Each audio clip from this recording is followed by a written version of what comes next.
فاقرؤوا ما تيسر من القرآن. أعوذ بالله من الشيطان الرجيم. بسم الله الرحمن الرحيم.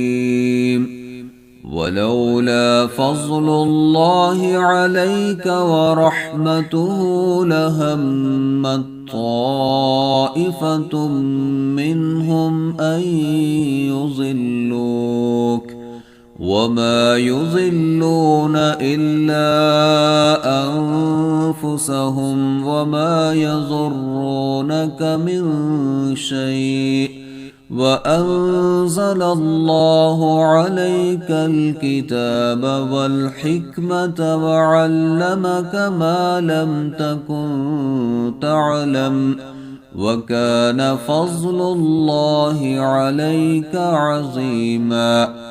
لا خير في كثير من نجواهم إلا من أمر بصدقة أو معروف أو إصلاح بين الناس ومن يفعل ذلك ابتغاء مرضات الله فسوف نؤتيه أجرا عظيما.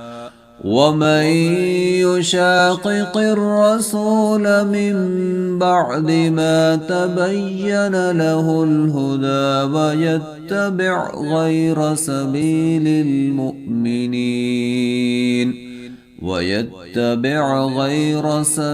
المؤمنين نوله ما تولى ونصله جهنم وساءت مصيرا.